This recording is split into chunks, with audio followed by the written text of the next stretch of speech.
Le classement qui va s'afficher dans quelques instants. Au sortir de ce match nul, est-ce que c'est une contre-performance pour Paris en cette semaine de défaite en Ligue des Champions face à Arsenal, ou bien la performance de Nice vous pousse à dire que c'est un bon match nul du Paris Saint-Germain? Est-ce que c'est une contre-performance? Greg me regarde avec des grands yeux. Je trouve pas que ce soit une contre-performance. Ouais. Ils ont fait un match assez intense. Après, bon, on va pouvoir parler du... C'est-à-dire à partir de quelle minute? Non, c'est-à-dire qu'ils ont... J'ai trouvé 92e. Non, j'ai trouvé qu'ils pressaient. J'ai vu des replis défensifs féroces. Je pense qu'ils sont à peu près dans la feuille de route que Luis Enrique leur a indiqué. Ça a été une attaque-défense pendant à peu près une bonne heure, on va dire. Donc très franchement, je sais qu'ils vont être jugés durement par rapport au résultat, qui ne correspond pas à leurs attentes, puisque c'est le PSG.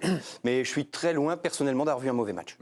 Nabil, c'était le premier à manifester son désaccord. Pour moi, le Paris Saint-Germain, déjà, ils ont commencé à jouer en deuxième mi-temps. Au moment où ils ont changé d'animation en faisant rentrer un quatrième milieu de terrain, Kang In-lee, et en sortant... Kolo Muani, qui était désespérant, mais qui n'était pas le seul. Vous direz tout à l'heure si c'était injuste de la part de Luis Enrique de le sortir à la mi-temps. Kolo Muani, ce sera l'un des thèmes suivants. Honnêtement, ce genre de match l'année dernière, le Paris Saint-Germain ou les autres années, ils finissent quand même par les gagner quand ils ne sont pas bons. Là, ils ont pas gagné. Et je trouve que c'est une équipe qui n'a pas une marge collective aussi importante que ça sur des bonnes équipes de Ligue 1. Et une fois encore, et je terminerai là-dessus, je sais que c'est un terme qui peut choquer aujourd'hui dans notre société, mais j'ai trouvé la première mi-temps indigne de la part du Paris Saint-Germain. Indigne pour Nabil, c'est très fort. Régis? Moi, je ne partage pas totalement l'avis de sur indigne ou sur le reste de Greg. J'ai trouvé Paris une première mi-temps relativement assez insipide dans l'ensemble. Pas de rythme, pas d'intensité. Dans les déplacements, il n'y avait pas de course. Alors effectivement, c'était un peu mieux en deuxième mi-temps parce qu'ils ont proposé autre chose, un petit peu plus de profondeur dans les demandes, un petit peu plus de rythme. Mais on attend plus de Paris après un match de Coupe d'Europe décevant. On aurait pu penser qu'ils allaient faire autre chose ou présenter autre chose. Et je les ai trouvés en dedans. Alors il a changé d'organisation en deuxième mi-temps, mais c'était mieux. Je pense que ça aurait pu être mieux, beaucoup mieux même. Ah oui. Ouais, moi, ce qui m'ennuie un petit peu, c'est qu'on nous avait promis un Paris Saint-Germain bien meilleur, avec une expression collective, mais peut-être aussi un esprit collectif un petit peu différent. On y a cru pendant le mois d'août, comme souvent pendant les mois d'août parisiens. Et puis très vite, on retombe dans ces premières périodes lénifiantes, ronronnantes. Ça a été le cas contre Reims, ça a été le cas contre Gérone, ça a été le cas contre Rennes, avec des résultats divers et variés, parce qu'il y a toujours eu une réaction. Mais c'est quand même étonnant, surprenant de voir que cette équipe de Paris n'est pas capable de commencer les matchs, d'être nécessairement en réaction. C'est vrai que la deuxième a été plutôt meilleure, mais moi je suis d'accord pour dire que la première n'a pas été à la hauteur du Paris Saint-Germain. Donc pour répondre à la question de savoir si c'est une contre-performance de Paris, forcément avec le rapport des effectifs qui affrontent le Paris Saint-Germain face au Paris Saint-Germain, c'est toujours une contre-performance quand Paris n'arrive pas à réussir. C'est peut-être un peu cruel de les... non mais c'est peut-être un peu cruel et on est peut-être un peu dur parce qu'on en attend beaucoup du Paris Saint-Germain.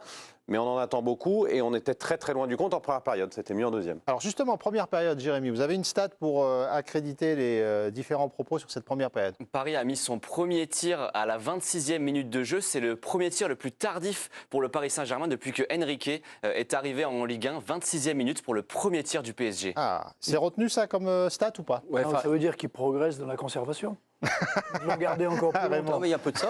Mais c'est ça. Ouais. Ah mais Raymond, vous êtes méchant là, non? Mais non, je ne suis pas méchant.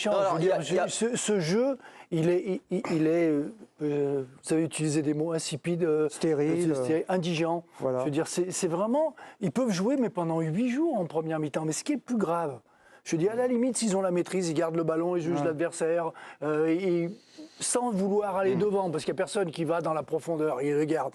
Mais dès qu'ils perdent le ballon, ils sont en danger. Moi, c'est ça qui m'inquiète le plus, c'est ce qu'on a vu en Coupe d'Europe. Dès que l'adversaire met un peu de vitesse, met un peu de combat, ressort, ils les ont mis en difficulté. C'est ça le plus inquiétant pour le Paris Saint-Germain. C'est ça le plus inquiétant. Le reste, ils conservent le ballon, ils le gardent. S'ils arrivent à les mettre en difficulté, bien, mais même pas. Parce que Nice peut mener 3-4-0 en première période. Très franchement, il y a quand même un moment, avant la mi-temps, ils prennent un bouillon, les centres sont... C'est pour ça que Kolo Muani sort, c'est parce qu'il ne coupe pas un centre alors que les centres pleuvent. Non, mais par rapport à ce qui est dit, il y a quelque chose. Moi, je les ai trouvés collectivement dedans. Mais après, ça manque de talent. Hein. ça manque de talent dans la surface, ça manque de joueurs capables de marquer. Mais ça, c'est une autre question, si vous voulez. C'est pas la question. Voilà, c'est ça que je voulais. C'est par rapport à ça que je voulais situer. Effectivement, il manque quelque chose, mais il paraît que c'est bien. Il paraît que ça va être collectif. Il paraît qu'on peut se passer de grands joueurs, donc c'est parfait. Et il paraît que je vous redonne la parole juste après Jérémy et ça t'alerte général. Oui, Barcola qui a déclaré sur DAZN, le diffuseur, des propos assez énigmatiques qu'on peut interpréter de façon différente. On n'était pas dedans en première période, ça nous a fait beaucoup de mal ce soir. C'était mieux ensuite. C'est toujours difficile de jouer ici. Il nous manque de l'envie. Alors attendez, c'est toujours dangereux quand un joueur dit il nous manque de l'envie. Voilà, ce qu'on retient, c'est la dernière phrase. Voilà. On peut mettre un coup de stabilo. La grenade, allez, vas-y. On va demander à Jérémy de demander à la personne qui lui a donné la déclaration, de savoir comment il l'a dit, Barcola. Il nous manque de l'envie. C'était est-ce qu'il nous a manqué de l'engagement, etc. ou de l'envie. C'est embêtant de ne pas avoir d'envie, effectivement. C'est un peu dangereux. Est-ce que ce genre de déclaration. J'ai une question pour les autres chroniqueurs, pour les coachs. Est-ce que vous pensez qu'il y en a qui en ont gardé ou qu'il y en a qui étaient moins impliqués, des joueurs parisiens? Ouais, Non, est-ce que vous croyez ça? Je pense pas ça. Pas dans cette réflexion. Quand un joueur, Régis, dit il nous a manqué de l'envie. Ça, je vais être poli, c'est un peu embêtant quand même. Ouais. Il l'a dit en soupirant, pour donner le contexte, en soupirant. En soupirant. Mais est-ce que vous avez vu des mecs qui s'échappaient ou est-ce que vous avez vu des joueurs qui s'échappaient? Non, alors, il y a des joueurs dans certains registres qui pourraient faire plus ou mieux, mais au moins plus. Au moins le plus va avoir une analyse, on va dire, il a tenté de quelque chose. Mais là, par exemple, au milieu de terrain, en première mi-temps, Zaïre Emery, il a été en difficulté. Le Portugais... João Neves. João Neves, ça a été difficile aussi. Je trouve qu'ils ont manqué de poids. Ils se sont fait... Raymond en a parlé juste avant, dans les transitions, ils ont été en difficulté sur les retours défensifs, dans les courses longues surtout. Je veux dire, il y a un manque d'envie... Moi, j'y crois pas du tout à ces trucs-là. Ouais. Mais en fait, il y a des manques. Il y a des manques. Les joueurs qui ont le plus couru, je pense que c'est Mendes et Hakimi sur les côtés. Donc, il y a eu des courses. Mais après, en deuxième mi-temps, il y a eu un petit peu plus de courses verticales parce qu'ils ont demandé un petit peu plus. Mais on se rend compte que Paris a été dangereux sur des transitions aussi. Barcola, elle a fait des différences quand ils étaient en transition pour faire des 1 contre 1, et non le sens inverse, ça l'a conservé. Non, mais il y a une bonne nouvelle, en fait. C'est pas un problème nouveau pour le Paris Saint-Germain, parce que, et en même temps, c'est compréhensible parce que c'est humain. C'est une équipe qui a une telle marge qu'on peut décemment entendre qu'ils rentrent sur le terrain en se disant, de toute façon, à un moment, on va accélérer et ça va le faire. Et c'est le risque de se trouver dans leur situation. On l'a vu sous Galtier, on l'a vu sous Tourelle, on l'a vu sous bien d'autres entraîneurs. On pensait justement qu'avec tout le management dont nous parle Luis Enrique et puis tout le storytelling qui est fait autour du management de Luis Enrique, qu'on pourrait être à l'abri de ça. La preuve que non, mais encore une fois, à l'impossible nul n'est tenu, je l'ai dit, c'est humain de le sentir comme ça. Après, vous sortez d'une semaine où vous avez pris une petite leçon en Coupe d'Europe, il me semble que t'es juste avant une trêve internationale, il me semble que tu peux rentrer sur le terrain avec un peu plus de niaque. C'est facile à dire, c'était pas moi sur le terrain, mais c'est la sensation que ça donne. Non, là, ça fait 1 an et demi qu'il est là. Donc, sur l'histoire de créer un collectif, on n'est pas sur une grande équipe qui est en train de remplacer des grands joueurs. Parce qu'avant, il y avait des grands joueurs, mais il y avait des limites collectives. On voit bien qu'ils n'ont pas une marge si importante que ça. C'est plutôt une bonne nouvelle pour la Ligue 1. Vous pouvez en penser ce que vous voulez. Mais moi, je me dis que si c'est disputé, c'est pas si mal que ça. Et sur la semaine, de toute façon, leur vrai niveau, on l'a vu, parce qu'il y a eu le révélateur face à Arsenal. Et là, on a vu à peu près où il pouvait être situé. Maintenant, quand il dit ça manque d'envie, comment il s'appelle, Barcola, moi, je le ressens, Je le ressens parce que j'ai pas l'impression, j'ai l'impression que l'entraîneur prend trop de place, qu'il se sent plus important que les joueurs. Et j'ai pas l'impression que les gens, ils ont le smile dans cette équipe. Ouais. À quoi vous vous fiez pour dire ça, Nabil? L'expression, je sens pas de connexion entre eux, je sens de la nervosité. Hakimi qui se fait jongler par Dante à droite alors que c'est Dante qui doit prendre le carton jaune. Marquinhos qui vient faire la police. Donc je sens de la nervosité. Dembélé, première mi-temps, il est là. Deuxième mi-temps, il disparaît. C'est comme s'il n'était pas là. Donc moi je ressens des choses comme ça où j'ai pas l'impression. J'ai pas l'impression que c'est Reims en ce moment. Je vous donne la parole, Greg, mais on va demander à David Ayello, notre envoyé spécial à Nice ce soir. David, vous arrivez pile au bon moment. Est-ce que vous avez ressenti la même chose que Nabil, vu du stade? Bonsoir Metz, bonsoir à tous. Oui, je vois l'idée parce que c'est vrai qu'à un moment, on a fini par se dire que ce Paris Saint-Germain pouvait sans doute empocher les 3 points de la victoire. voilà, en mettant peut-être ce bloc niçois un peu plus sous pression, comme ils l'ont fait d'ailleurs dans le dernier quart d'heure de la première période et au début de la seconde période. Et on se disait qu'il y avait peut-être moyen pour cela d'aller chercher cette victoire. Mais moi, j'ajouterais comme un point que vous n'avez pas encore évoqué jusqu'à présent, c'est le réalisme, c'est l'efficacité. Ce soir, encore une fois, le Paris Saint-Germain termine avec 9 tirs cadrés. Je dis encore une fois, puisqu'ils sont à 8 tirs cadrés depuis le début de la saison et c'est la moyenne la plus haute de tous les clubs du top 5 européen. Donc il y a clairement un manque d'efficacité et face à un bloc bas comme c'était très souvent le cas ce soir, on a vu que quand des joueurs comme Barcola n'étaient pas forcément en forme ou Dembélé un peu moins efficace devant le but qu'en début de saison, voilà, il y avait cette difficulté à se montrer dangereux parce qu'il y a 9 tirs cadrés mais il y en a très très peu qui sont vraiment dangereux. Donc je pointerai également quand même au-delà du manque d'envie dont a parlé Barcola, je pointerai encore une fois le manque d'efficacité surtout. Et on voit les stats s'afficher au niveau de la possession, c'est nettement en faveur de Paris à l'inverse. Des deux côtés, parce que là on parle beaucoup du Paris Saint-Germain, mais tout à l'heure, Messaoud à juste titre, vous disiez 4-0, mais non, mais à Nice, au bout des 25 premières minutes, s'il y a 2-0, c'est pas un scandale non plus, parce qu'ils ont des situations très nettes, des centres qui sont presque coupés à un rien par Shaw sur des débordements de Guessant, d'ailleurs, qui a fait ce qu'il voulait sur le côté droit au passage. Enfin, les gars, il y a 31 centres à 10, donc arrive un moment, voilà, je veux dire, il y a 31 centres à 10, on va pas m'expliquer. Greg, centre pour qui en deuxième mi-temps? T'as raison, si ces stats, et David a aussi raison de parler des tirs cadrés. Le problème, c'est que si tu finis à 9 tirs cadrés et que tu as en dessous de 1 en expected goals, ce qui est le cas parce qu'ils sont à 0,94. Les fameux expected goals, les vraies occasions. Le fameux, mais c'est les grosses occasions créées. Toujours est-il que c'est que en fait, oui, tu tires dans le cadre, mais ça ne veut pas dire que tu as ça de marquer à chaque fois. Hein. Loin de là. C'est justement ce qui manque un peu dans le Paris Saint-Germain. Et c'est peut-être ce que veut dire Marcola, c'est ce manque de tranchant. Plus que l'envie, quoi.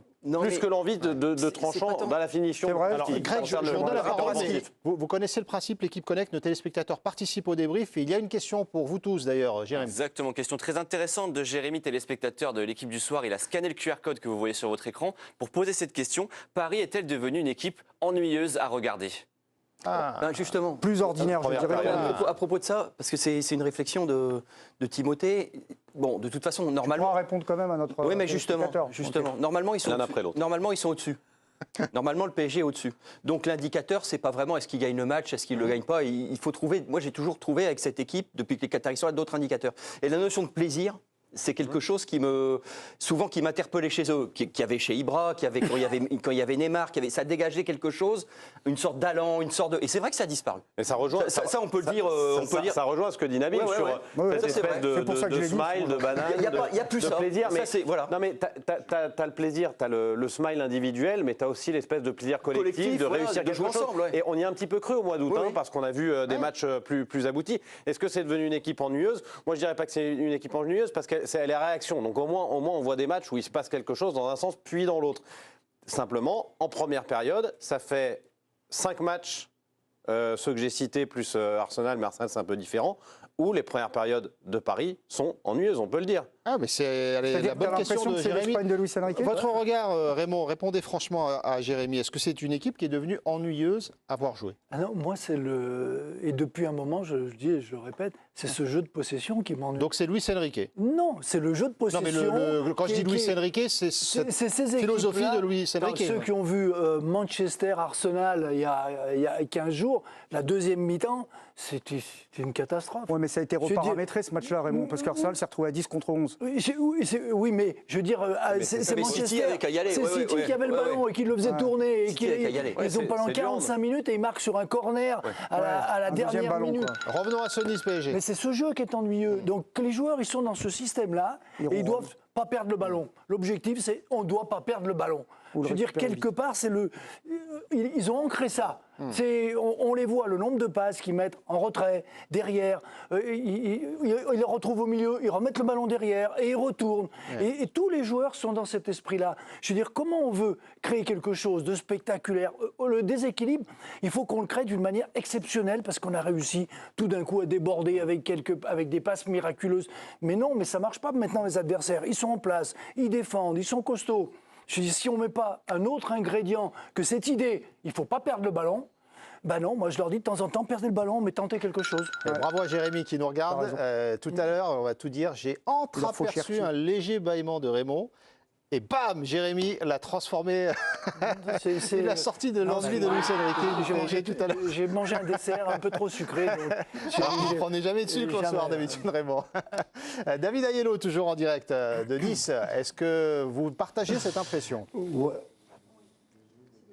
Ouais, non, en tout cas, je voulais rebondir sur ce que disait Raymond sur le fait que ce sentiment, il provenait notamment de ce jeu de possession, parce que le premier tir parisien, il arrive à la 27e minute seulement, donc c'est vrai que ça rejoint ce que disait, je crois, Timothée, sur le fait que cette première période avait été assez soporifique et ennuyeuse, et il intervient sur une phase claire de transition, même de contre-attaque, et c'est vrai qu'à ce moment-là, on se dit, mais encore une fois, parce que c'est pas la première fois qu'on est amené à avoir cette réflexion, que cette équipe, ces joueurs, en tout cas ceux notamment qui sont alignés sur les côtés, brillent par leur qualité de transition, et c'est vrai qu'il y a toujours cette question, je trouve, qui revient, est-ce que cet effectif est vraiment taillé pour jouer le jeu de Luis Enrique, et en tout cas jouer ce jeu de possession et de position.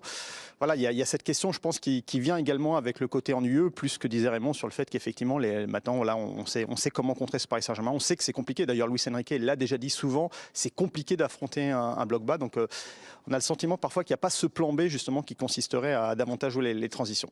Le Paris Saint-Germain, match nul un partout ce soir, si vous nous rejoignez, avec le PSG qui n'est plus leader du championnat, c'est Monaco avec 2 points d'avance. Est-ce que c'est une contre-performance? C'est le débat qui nous occupe. On reviendra sur les choix de Luis Enrique de sortir Kolo Muani à la mi-temps. Le match de Dembélé également, vous pouvez aller sur l'équipe Connect pour donner vos notes et on les partage ensemble évidemment. Régis. Je reviens sur ce qu'il a dit Raymond. Greg, il parlait d'une équipe qui n'a pas le sourire sur l'expression collective. C'est la journée mondiale du sourire, normalement, mais visiblement... Et sur l'expression collective, effectivement, ça ne donne pas le sourire parce que la façon dont ils jouent, c'est très... voilà, ils répètent des gammes, quoi. Voilà, ils répètent des gammes. Mais la question qui se pose par rapport à cet effectif et de la façon dont il fait jouer son équipe, moi, je ne suis pas certain que les joueurs qui composent cette équipe soient capables de jouer comme il a envie de jouer lui. On prend les 2 joueurs de couloir, Hakimi et Mendes, qui sont avant tout des contre-attaquants. Quand ils sont contre-attaquants, ils sont vraiment très intéressants quand ils impulsent quelque chose. Quand ils sont dans une position un petit peu plus basse où ils se comportent comme des défenseurs, encore ce soir, ils ont été un petit peu plus haut. Mais vous reprenez l'expression des 3 milieux de terrain. Dire dans l'expression même athlétique, ils se font relativement assez manger dans la force, dans les duels. Donc c'est une des raisons pour laquelle peut-être il les oblige à garder le ballon parce qu'ils ne peuvent pas affronter certaines formes de duel contre un adversaire qui impose peut-être quelque chose. Et moi la question que je me pose, est-ce que cet effectif est construit pour jouer de cette façon-là? Alors, ça veut dire qu'on va au-devant de gros problèmes. Attention aussi, si tu veux jouer en transition, il faut des équipes en face qui jouent le jeu. Si t'es face à un bloc bas qui ne se livre pas. Alors, je ne dis pas que Nice l'a pas fait aujourd'hui. On a quand même senti en deuxième période que Nice était très bas et voulait justement tout faire pour ne pas se faire aspirer et ouvrir la porte aux transitions. Et c'est quand même souvent le cas en Ligue 1. Il faut quand même rendre ça à Paris.